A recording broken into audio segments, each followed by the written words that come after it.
오늘 계속 순종에 관련되어진 말씀을 함께 나누길 원합니다. 유명한 아시시 성자 프랜시스에게 어느 날 제자가 되기를 원하는 제자 후보생 두 사람이 찾아와 이렇게 말합니다. 선생님, 제가 선생님의 제자가 되어 신앙의 훈련을 받고 싶습니다. 그렇게 요청을 했습니다. 그러자 프랜시스가 그들의 이야기를 듣고는 이렇게 말합니다. 그렇다면 지금 저 밭에 나가면 배추들이 많이 있는 것을 보게 될 겁니다.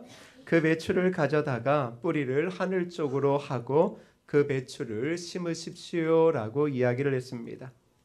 그러자 한 사람은 말없이 그 프랜시스의 이야기를 듣고 나갔습니다. 그러나 한 사람은 이렇게 말합니다. 이 성자가 여기서 오랫동안 돌을 닦더니 결국 이 사람이 돌았구나라고 하며 그의 말을 비웃었기를 원하는 그들에게 순종이라고 하는 자질이 있는가를 알기 위해서입니다. 어떤 명령을 주어도 그 명령을 받아 순종할 수 있는 순종의 자질이 그 사람의 마음과 삶 속에 있는가, 이것을 프랜시스가 보기를 원했다라는 것입니다. 여러분, 예수의 제자가 된다라는 것은 무엇입니까? 바로 말씀을 쫓아 순종하는 것입니다. 순종할 때에 제자가 될 수 있는 것이겠죠. 오늘날 그리스도인들에게 매우 약화된 것이 있다면 그것은 순종일 것입니다. 우리는 지금 눈앞에 있는 스승에게도 순종하기 어려운 시대에 있습니다. 그런데 보이지 않는 하나님, 예수 그리스도 성령 하나님, 더불어 하나님의 말씀 앞에, 그리고 영적인 권위 앞에 우리가 순종할 수 있을까라는 질문을 해봅니다. 우리의 삶에는 여러 이유로, 특별히 교회에서는 여러 사정으로 순종의 아름다움이 사라졌을 것입니다. 그런데 여러분, 교회와 그리스도인들에게 축복을 만드는 거룩한 문화가 있다면 그것이 무엇인 줄 아십니까? 바로 지금 우리가 이야기하고 있는 순종입니다. 교회와 그리스도인들을 축복으로 만드는 거룩한 문화, 그리스도인들만이 누릴 수 있는 거룩한 문화가 바로 축복입니다. 이 축복, 이 놀라운 순종은 왜 그리스도인들에게 더 중요하냐 그러면 순종이어야말로 세상을 이기는 그리스도인의 거룩한 습관이기 때문에 그렇습니다. 우리는 세상을 바꾸려 합니다. 아니, 세상을 변혁시키려 합니다. 무엇으로요? 복음으로 사람들의 갈리어진 마음을 하나 되게 만들 것이고 죄 가운데 있는 자들을 죄에서 해방시켜 예수 그리스도의 생명의 복음으로 들어오게 하려고 하는 노력을 하고 있습니다. 그런데 그것을 만들어내는 것이 무엇입니까? 바로 예수 그리스도의 제자들의 순종함을 통하여 그러한 복음의 변혁을 만들어낼 수 있다라는 것입니다. 가스펠 헤럴드지에 다음과 같은 이야기가 실렸습니다. 한 아버지가 어느 날 그의 사랑하는 어린 딸의 방으로 갔습니다. 딸은 기다리고 있었던 것처럼 눈을 반짝이며 어떤 사람이 그녀에게 준 아름다운 구슬 상자를 아버지에게 보여주고 있었습니다. 그런데 뜻밖에도 아버지는 그 구슬이 아주 예쁘다라고 감탄을 하고 나서는 그 어린 딸아이에게 좀 이런 무거운 이야기를 합니다. 그렇지만 얘야, 그것을 불 속에 던져버려라. 그 어린 소녀는 잠시 당황하고 망설였습니다. 왜냐 그러면 어린아이에게, 어린 소녀에게 그것은 대단한 시험이었습니다. 그런데 아버지는 계속 말합니다. 내가 너에게 강요하진 않겠다. 너에게 모든 선택을 맡기겠다. 이유는 말하지 않을 것이니 네가 나를 믿는다면 그렇게 하면 좋겠다라고 아버지는 말했습니다. 어린 소녀는 고심을 하다가 결국 아버지의 말에 순종하기를 택하고 그 상자를 불 속에 던졌습니다. 그 이후 어느 날 아버지는 그녀가 오랫동안 갖고 싶어 했던 훨씬 더 아름다운 구슬 상자를 그 딸에게 주며 이제 이렇게 말합니다. 내 딸아, 내가 그때 이렇게 한 것은 내가 하늘에 계신 아버지를 신뢰하도록 가르치기 위해서였단다. 너의 인생에 있어서 하나님은 여러 차례 내가 이유를 모르는 가운데 포기하고 버릴 것을 요구하실 것이다. 그때 내가 나를 믿었듯이 하나님을 믿는다면 너는 언제나 그것이 최선임을 알게 될 것이다. 자, 아버지가 어린 소녀에게 그 아이가 가장 아끼는 보석 상자를 불에 던질 것을 요구했던 건 단순하게 아버지를 믿어라, 아버지가 훨씬 더 좋은 것을 줄 수 있다, 그것을 가르치기 위함이 아니라 예수의 제자로서의 삶을 살아갈 때 하나님께서 우리의 삶에, 너의 삶에 네가 이유도 모를 여러 상황 가운데서 너에게 포기를 이야기하시고 버릴 것을 요구하실 때가 있을 것이다. 그때 너는 오늘 이 사건을 기억하며 네가 그 순간에도 하나님을 믿는다면 너는 언제나 그것이 너의 최선의 선택임을 알게 될 것이다. 무엇을 가르치는 것입니까? 순종을 가르치고 있는 것입니다. 왜? 순종함이어야말로 그리스도인들에게 가장 아름다운 선택이기 때문에 그렇습니다. 그래서 앤드류 머레이는 그리스도인에게 순종이란 기적의 출발점이요 삶의 목표점이라고 말했습니다. 그리스도인들에게 있어서 순종은 그저 예수 그리스도에게 고개를 숙이는 것이 아니라 이 순종이 결국 복음의 역사, 기적의 역사의 출발점이고 우리의 삶의 목표가 되더라는 것입니다. 그렇다면 여러분, 순종하는 자에게 주시는 복은 어떤 것들이 있을까요? 앤드류 머레이의 말처럼 순종은 기적의 출발점이 되는 복입니다. 성경에 나타난 모든 기적들을 유심히 한번 살펴보십시오. 그 기적에는 당연히 순종이 숨겨져 있었습니다. 열왕기 5장에 보면 아람 왕의 군대 장관 나아만의 이야기가 나옵니다. 열왕기야 5장 3절을 보시면 그의 여주인에게 이르되 우리 주인이 사마리아에 계신 선지자 앞에 계셨으면 좋겠나이다. 그가 나병을 고치리이다 하는지라. 여러분 잘 아시죠? 당시 이스라엘에게 있어서 가장 큰 외적인 대적은 아람이었습니다. 아람 나라가 있었는데 그들은 막강한 군사력을 자랑했습니다. 그런데 이 아람 나라의 군대 장관 나아만이라고 하는 사람이 있었는데 이 나아만이 대단한 인물이었습니다. 그런데 한 가지 흠이 있었습니다. 나병이 있었다라는 겁니다. 그때 그 집에 종으로 잡혀온 소녀가 사마리아에 계신 엘리사 선지자에게 가면 그 병을 고쳐줄 거다라고 말했습니다. 그래서 나아만은 그 이야기를 듣고 자신의 왕에게 이야기를 합니다. 그랬더니 그 왕이 이스라엘 왕에게 편지를 보냅니다. 어떤 편지인 줄 아십니까? 7절을 보시면 이렇게 말합니다. 이스라엘 왕이 그거를 읽고 자기 옷을 찢으며 이르되 내가 사람을 죽이고 살리는 하나님이냐? 그가 어찌하여 사람을 내게로 보내 그의 나병을 고치라 하느냐? 너희는 깊이 생각하고 저 왕이 틈을 타서 나와 더불어 시비하려 함인 줄 알라 하니라. 자, 왕이 이제 그 나아만의 이야기를 들었지 않습니까? 거기 가면 선지자가 있으니까 고쳐주면 낫겠다. 그래서 그 아람 왕이 이스라엘 왕에게 편지를 썼던 겁니다. 군대 장관 나아만 가는데 이거 좀 잘 대접해줘라. 이렇게 이야기를 했습니다. 근데 그걸 이제 이스라엘 왕이 편지를 딱 받았습니다. 그런데 옷을 찢습니다. 이유는 뭐냐 그러면 이 약소국인 이스라엘에서 이 왕의 편지, 그 아람 왕의 편지를 받으니까 이거 말이 안 되거든요. 왜 말이 안 되냐 그러면 나병을 고칠 수가 없었습니다. 당시 나병을 고칠 수가 없는데 이 병 고치라는 거거든요. 이게 뭐냐 그러면 너 죽이겠다 이런 느낌으로 받아들인 것이죠. 그래서 이 왕이 자기의 옷을 찢고 야, 저 아람 나라가 결국 우리나라를 침공하려 하는구나. 우리 어쩌면 좋겠냐. 지금 이스라엘 왕이 그러고 있었습니다. 그러다 결국 이렇게 저렇게 해서 결국 나아만이 엘리사 앞에 가고 이스라엘 왕도 여기서 무슨 문제가 해결되기를 바라고 있었습니다. 자, 나아만이 엘리사 선지자 앞에 갑니다. 그런데 우리의 선지자님, 우리의 예상을 전혀 뛰어넘지 않으시고 아주 무례하게 행하십니다. 10절을 보시면 이렇게 말합니다. 엘리사가 사자를 그에게 보내 이르되 너는 가서 요단강에 몸을 7번 씻으라 내 살이 회복되어 깨끗하리라 하는지라. 엘리사가 나왔습니까? 나오지도 않았습니다. 알고 있다는 듯이 뭐예요? 사자를 보내서 요단강 가서 씻어. 그러면 나오면 가. 이제 이렇게 얘기한 겁니다. 엄청나게 무례한 거죠. 지금 강대국 나라의 군대 장관이 왔습니다. 지금 이스라엘 왕도 벌벌 떨고 있고 이 문제 잘못되어지면 우리나라 망한다라고 하고 있는 시점에서 엘리사가 좀 나와서 문 열어주고 고개 좀 숙이고 좀 잘하면 좋은데 아주 성격이 좀 괴팍한 것 같아요. 왜 그런지 모르겠어요. 자, 엘리사의 반응에 나아만이 화가 났을까요? 안 났을까요? 화가 대대로 났습니다. 근데 그 화난 이유를 11절에 이렇게 말해요. 11절을 보시면 나아만이 노하여 물러가며 이르되 내 생각에는 그가 내게로 나아서서 그의 하나님 여호와의 이름을 부르고 그의 손을 그 부위 위에 흔들어 나병을 고칠까 하였도다. 나아만이 분노한 이유는 딱 한 가지입니다. 무례함이 아니라 자신의 생각 때문입니다. 그래서 성경에 뭐라고 이야기합니까? 나아만이 물러가며 이르되 내 생각에는, 그러니까 자기의 생각이 있었습니다. 환자가 병원에 가는데 무엇입니까? 자기 생각이 있었습니다. 이런 겁니다. 저는 병원을 자주 갑니다. 자주 갈 때 꼭 가면 의사가 묻습니다. 어디 아프세요? 몸살인 것 같습니다. 어떻게 해주면 좋겠습니까? 엉덩이 주사 놔주세요. 그런데 제가 병원에 가서 몸이 안 좋았는데 의사가 이거 좀 쉬면 괜찮습니다. 약만 받아가세요 라고 이야기하면 제가 좀 섭섭해합니다.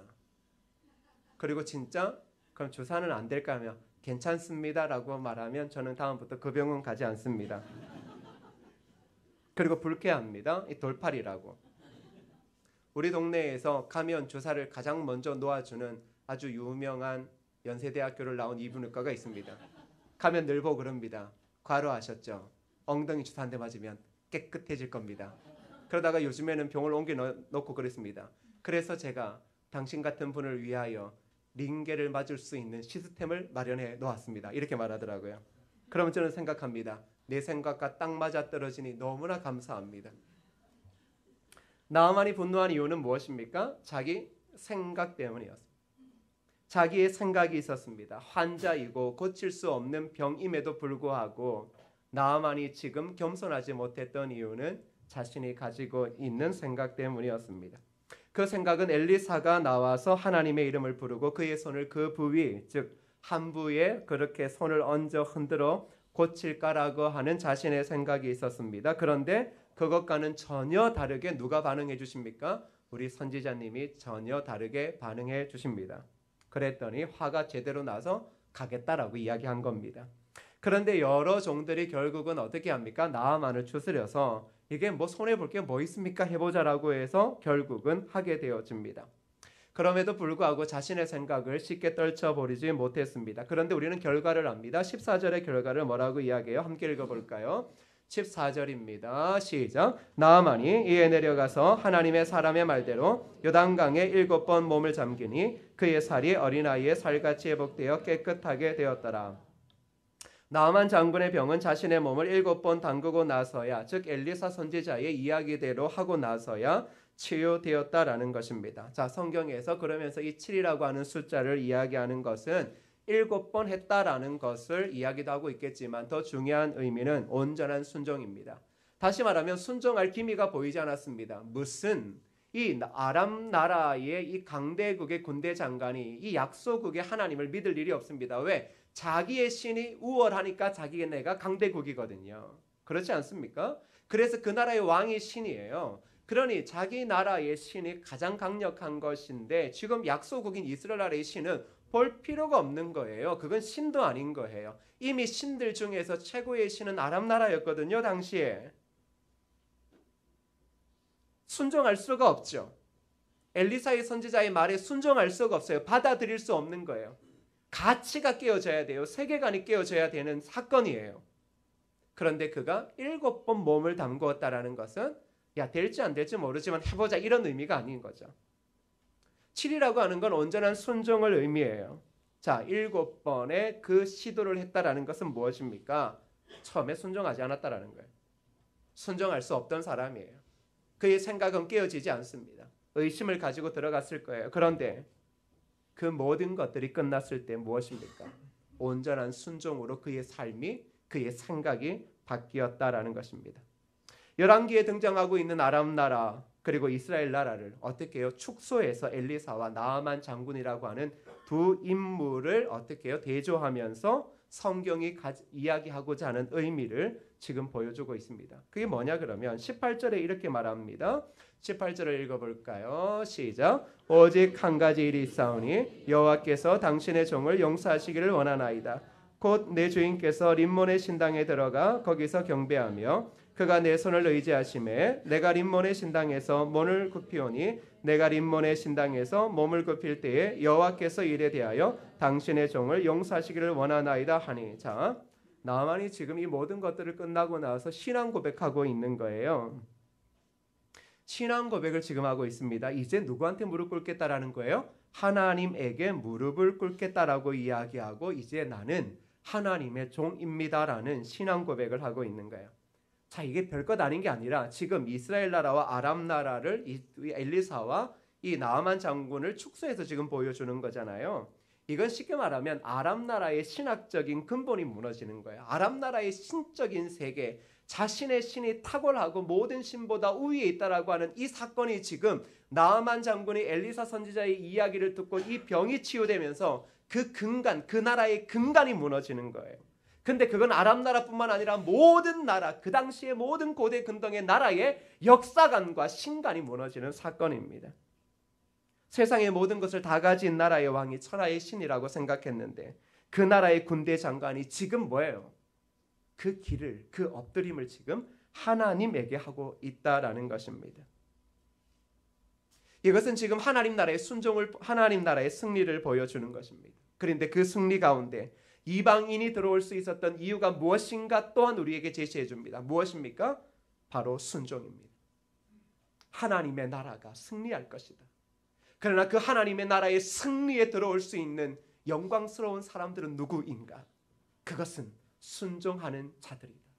여호와의 말씀 앞에 순종하는 자들이 바로 하나님의 거룩한 백성의 삶의 길을 걸어갈 수 있음을 보여주는 것입니다.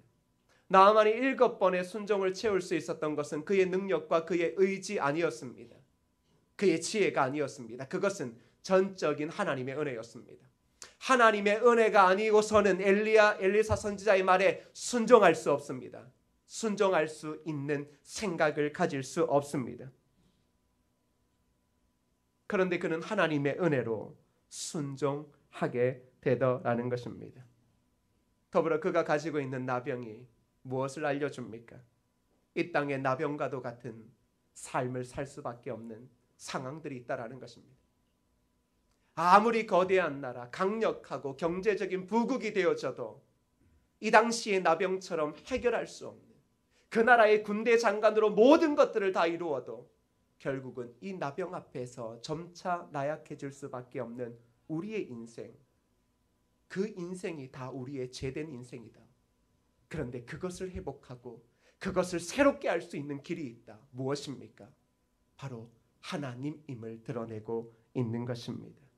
사랑하는 성도 여러분, 그리스도인에게 순종은 기적의 출발점이며 더불어 삶의 목표입니다. 우리는 순종을 삶의 목표로 살아가는 자들입니다. 그런 순간에 우리의 삶에 기적이라고 하는 것이 열매 맺어지게 되어집니다. 성경의 기적은 늘 언제나 순종하는 사람들에게 나타났습니다. 오늘 나아만 장군의 이 아름다운 삶의 변화, 해결할 수 없는 이 나병, 자신의 모든 삶의 영광과 모든 업적을 한순간에 앗아갈 이 나병을 고칠 수 있었던 길은 그 나라의 왕도 그 나라의 제사장도 아니었습니다. 오직 하나님뿐이었다라는 것입니다. 하나님 앞에 순종할 때 우리의 삶의 나병과도 같은 이 지긋지긋하고 독버섯과도 같은 이 문제가 해결되어지더라는 것입니다.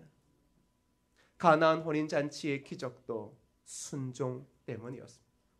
앞을 못 보는 자가 보게 되어지는 것도 순종 때문이었습니다. 모든 것이 바로 순종 가운데 나타났던 것입니다. 하나님은 순종에 모든 축복을 숨겨 놓으셨습니다. 늘 우리에게는 하나님께서 이런 것까지 요구하실 수 있을까라는 생각들을 가지고 있는 것 같습니다. 오늘날 교회가 점차적으로 약해지는 것이 순종이라 그러지 않았습니까? 그 순종을 왜 우리가 오해하냐 그러면 대부분 들어보면 하나님이 그런 하나님이실까? 하나님이 우리의 삶에 무리함을 요구하시고 내 합리적인 생각에 부합되지 않는 일들을 나에게 요구하실까라고 하는 우리의 생각이 있습니다. 내가 생각하는 하나님의 기준, 어떤 일에 대해서 하나님은 이렇게 생각하시고 판단하실 거라고 하는 나아만 장군이 가지고 있던 자신만의 생각, 자신만의 신앙이 있더라는 것입니다. 우리가 순종하지 못하는 이유들은 바로 그것 때문 아닙니까? 나의 생각을 벗어버리지 않는다면 우리는 요단강에 갈 수 없습니다. 나병이 걸려있고 해결 문제가 있다 할지라도 우리의 마음에 순종이 있지 않다면 우리는 요단강에 한 번도 들어가지 못할 것입니다. 하나님께서 나에게 이런 말도 안 되는 것을 요구하시며 내 병을 고쳐주실까? 우리의 생각을 그 아름다운 요단강에서 씻지 않는 한 우리는 순종의 진정한 기쁨, 풍성한 축복을 맛보기가 어려울 것입니다. 사랑하는 성도 여러분, 그러기에 나아만 장군이 자신의 연약함 속에서도 버리지 못했던 게 무엇입니까? 내 생각입니다. 오늘 우리가 우리의 삶의 순종의 축복을 누리지 못하면서도 버리지 못하고 붙잡고 있는 게 무엇입니까? 내 생각입니다. 그 생각이 우리의 삶의 풍요로움, 순종의 기쁨을 막고 오히려 우리를 점차적으로 더 절망적으로 빠뜨리고 있지는 않습니까? 그런 순간 바로 우리가 순종할 때입니다. 그러한 순종의 양이 차면 찰수록 결국 하나님의 놀라운 기적과 축복이 우리의 삶에 나타나는 것입니다. 여러분, 한 번 몸 담갔더니 안 나았다. 에이, 나 한 번 담가봤어. 어떤 사람 뭐라 그럽니까? 2번 담가도 똑같아. 어떤 사람 3번 담가도 똑같아. 우리 신앙생활 혹 그렇게 하고 있지는 않습니까? 그렇게 하고 있지 않습니까? 그런데 그것도 뭡니까? 내 기준이야. 그렇게 이야기하는 것이 내가 해봤더니 다 불필요하더라. 순종이 되지 않으니 무엇입니까? 우리가 생각하는 기준이 더 선명해지더라는 겁니다. 제가 지난주에 어느 동네를 갔더니 저에게 아주 예쁜 전도지를 전해주는 겁니다. 그리고 저한테 교회를 다니시냐고 묻습니다. 그래서 제가 고개를 숙이며 교회를 다닌다고 했더니 인상이 좋으신데 장로님이냐고. 제가 마음이 상했습니다. 목사처럼 안 보이는구나. 이 젊은 나이에 장로가 되는 사람이 몇 있다고, 이 젊은 나이에. 근데 이렇게 맞습니다. 참 열심히 합니다. 우리가 대부분 생각하는 게 뭡니까? 누가 대낮에 그것도 자판을 깔고 전도제를 뿌린다고 누가 교회를 오고 뭐 하겠냐. 근데 그 교회도 무엇인가 전도 대축제를 하나 봅니다. 그런데 밤이고 낮이고 팀을 나눠가면서 하더라고요. 이유는 한 가지입니다. 자신의 생각과 기준이 있으면 전도 이거 못합니다. 왜? 무슨 의미가 있냐. 우리의 논쟁들이 다 그런 것 아닙니까? 무슨 의미가 있냐. 그거에 대해서 뭘 하냐. 똑바로 살자. 그런데 우리가 그렇게 말하고 똑바로 사는 건 더 안 됩니다. 우리의 기준이 너무나 작고 하나님의 말씀 앞에 순종하는 것보다 훨씬 더 커지더라는 겁니다. 그러니 한 번, 2번, 3번, 4번 물에 빠져보니까 무엇입니까? 그렇게 해봤더니 다 해봤더니 별 볼 일 없더라. 그럼 뭐 해야 될까요? 그러면 죽어야 돼요. 다 해봤더니 별 볼 일 없다 그러면 순종도 안 되고 내 생각만 강해지면 나중에 이거 판단하는 것밖에 안 되거든요. 근데 그런 교회 봐요. 그런 교회가 작은 교회가 아니에요. 수천 명이 모이는 교회일수록 훨씬 더 잘하더라고요. 이유는 딴 거 아니에요. 그 순종이 쌓여져 가는 것입니다. 자신들의 생각으로는 이러한 전도지를 돌리고 열심히 뛰어다니고 기도해도 한 영혼 한 가족이 교회에 오는 것이 어렵다라는 걸 알지만 그럼에도 불구하고 복음을 전하는 것이 교회의 사명이고 자신의 사명임을 알기에 늘 언제나 시간이 되면 부지런히 나가서 가장 예쁜 옷을 입고 고개 숙이며 하나님의 교회 이단 말고요. 교회로 초청하는 것. 그런 순종이 쌓이면 하나님이 보시고 축복해 주시더라는 겁니다. 사랑하는 성도 여러분, 순종이 지금 우리가 이야기할 때 말은 참 쉬운데요. 순종이 정말 어렵습니다. 우리가 진정으로 이 순종 가운데 끊임없이 순종의 양을 채워간다면 우리는 내년 추수감사절에는 더 풍성한 은혜를 맛보게 될 줄 믿습니다. 그러면 그때까지 뭐 해야 되겠어요? 말씀 앞에 순종하는 거죠. 무엇을 내려놓고 내 생각을 벗어버리고 주님이 원하시는 말씀의 방법을 쫓아 그 방법이 아무리 터무니없는 요단강에 가서 몸을 씻는 거라도 그렇게 7번을 요구하시면 7번을 담그고 10번을 요구하시면 10번을 담그고 1년을 요구하시면 1년을 담그고 10년을 요구하시면 10년을 담그는 그것이 필요한 것이죠. 누가 감사의 예배를 드릴 수 있습니까? 누가 진정한 추수감사절에 감사 예배를 드릴 수 있습니까? 그건 순종하는 자들만이 아는 겁니다. 순종하는 자들은 하나님의 은혜와 감사를 경험하기 때문입니다. 오늘 우리 교회가 추수감사절을 맞이할 때도 기쁨이 있는 것은 무엇입니까? 우리가 말씀 앞에 순종하고 말씀대로 살려고 부단히 노력하고 또 노력하고 결단하고 있기 때문입니다. 그래서 감사가 있는 것입니다. 그래서 웃음이 있고 기쁨이 있는 것입니다. 사랑하는 성도 여러분, 그래서 내년 추수감사주일 때는 하나님께 순종했더니 날마다 내 삶에 더욱 큰 감사를 넘치게 하시는 하나님을 발견하기를 축복합니다. 하나님께 순종했더니 내 인생의 나병과도 같은 해결될 수 없는 그 문제가 해결되어지고 떠나지고 치유되어지고, 그뿐만 아니라 세상 모든 사람들이 고개를 짚고 이거는 안 될 거다라고 했던 것이 바로 그들 앞에서 하나님께 순종했더니 하나님이 이루시고 일하시더라. 그것을 증명해내는 거룩한 예수의 제자들 되어지기를 주님의 이름으로 축복합니다. 이 시간 함께 우리 찬양하실 때요, 여러분, 전능하신 하나님, 그 하나님께서 우리에게 뭐라고 하십니까? 인생의 고질적인 나병이 있느냐? 요단강에 가 씻어라. 예수 그리스도의 십자가 밑에 나아가 그 보혈로 씻어라. 정결하게 될 것이다 말합니다. 시대를 향하여 교회를 세우시고 이끌어 가실 때 시대를 향하여 그리스도의 방법으로 순종하는 것이 미련해 보여도 깊은 곳에 그물을 던지라고 말합니다. 왜요? 우리는 순종하면 채우시고 거두시고 그리고 열매 맺게 하시는 분은 누굽니까? 하나님이십니다. 우리가 잡는 건 아니에요. 우리는 그저 빈 그물을 던질 뿐이고 우리의 연약한 육신과 몸을 요단강에 그저 내려놓을 뿐이라는 겁니다. 그런데 하나님께서 어떻게 하십니까? 순종하는 자를 통하여 이루시더라는 겁니다.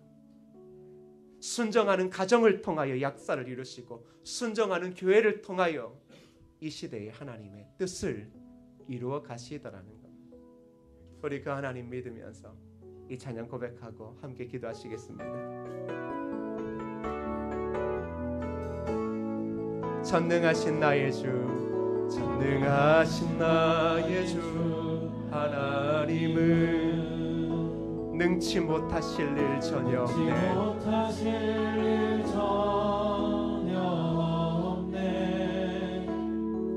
우리의 모든 간구도 우리의 모든 생각도 우리의 모든 꿈과 모든 소망도 신실하신 나의 주 하나님은 우리의 모든 괴로움 바꿀 수 있네. 모든 괴로움 바꿀 수 있네. 불가능한 일 행하시고 죽은 자를 일으키시니 그를 이길 자는 없네. 주의 말씀을 지하여 깊은 곳에 금을 던져 오늘 그가 놀라운 일을 이루시는 것 보라. 주의 말씀을 지하여 믿음으로 금을 던져 믿는 자에게 능치 못함 없네. 우리 다시 한번 고백할까요? 전능하신 나의 주, 우리는 이 하나님 앞에 순종해야 합니다.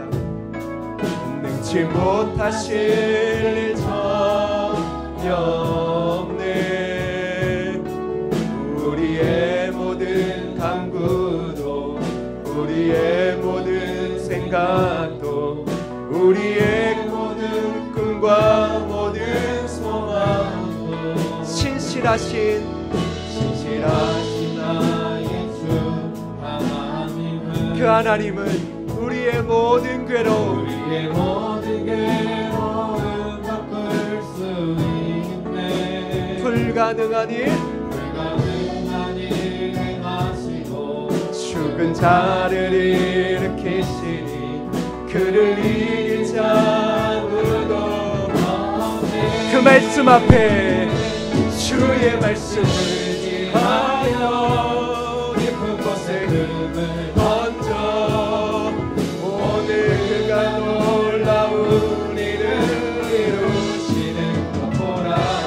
주의 말씀을 지하여 믿음으로 금을 던져 믿는 자에게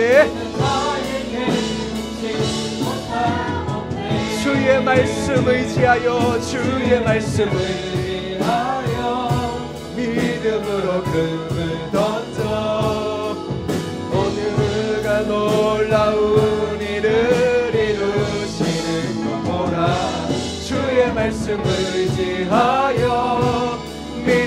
믿음으로 금을 던져 믿는 자에게 우리 그 하나님께 순종하는 마음으로 주의 말씀을 의지하여 우리는 순종하면 됩니다. 오늘 그가 놀라운 일을 이루시는 것 보라. 주의 말씀을 의지하여 믿음으로 금을 던져 믿는 자에게 능치 못함 없네. 믿는 자에게 능치 못함. 믿음으로 고백합시다. 믿는 자에게 능치 못함 없네. 오늘 말씀 붙잡고 함께 통성으로 기도합니다. 기도합시다. 아버지 하나님, 순종함으로 능치 못함이 없는 믿음의 생활을 걸어가게 하옵소서. 인생의 나병과도 같은 것이 있다 할지라도 말씀 앞에 순종할 때에 그 나병이 깨끗해지고 우리의 인생에 보이지 않는 일이 있다 할지라도 믿음으로 그물을 던지면 하나님께서 풍성히 거두게 해주실 걸 믿고 믿음으로 달려가게 하옵소서.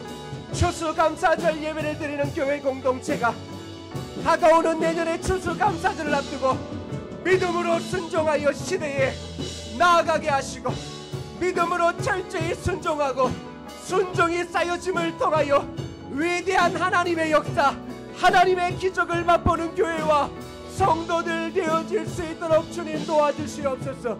아버지 하나님이여, 믿음으로 순종합니다. 믿음으로 그물을 내립니다. 믿음으로 결단합니다. 나의 생각, 나의 가치, 나의 세계관은 무너뜨려 주시고 오직 하나님의 말씀, 오직 예수 그리스도의 복음이 우리 안에 있어서 그 복음이 나를 움직이고 그 복음 앞에 순종하는 우리가 되어지게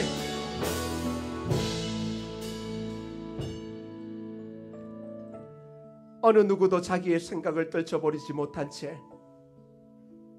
자기의 믿음으로 예수를 믿고 자기의 믿음으로 하나님을 판단하고 자기의 믿음을 벗어버리지 못한 채 작은 한계에 갇혀 순종 앞에 갈등하는 성도들이 많은 이 시대에 오늘날 추수감사주일을 맞이하여 하나님 말씀 앞에 서는 성도들이 나의 생각, 나의 가치 모두 버리고 오직 하나님의 말씀, 예수 그리스도의 복음만으로 우리의 머리와 마음에 가득 채워 그 말씀 앞에 순종함을 통하여 우리의 인생의 나병과도 같은 것을 고치시고 진정한 하나님임을 드러내시는 그 하나님의 위대하심을 온 땅에 드러낼 수 있는 순종의 자녀들 되어지게 하여 주시옵소서.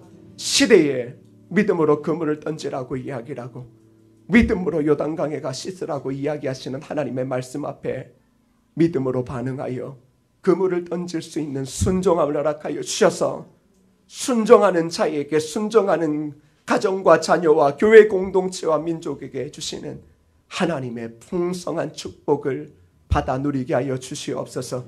세상을 이기는 거룩한 습관인 순종이 우리의 삶에 철저히 훈련되어지고 몸에 배겨 하나님의 말씀 앞에 늘 기쁨으로 순종하며 나아가는 거룩한 하나님의 자녀 되게 하여 주셔서 순종함을 통하여 매일마다 하나님의 은혜를 누리고 내년이 추수감사주일 때는 순종함을 통하여 더 큰 영광과 감사의 예배를 드릴 수 있는 하나님의 자녀 되게 하여 주옵소서.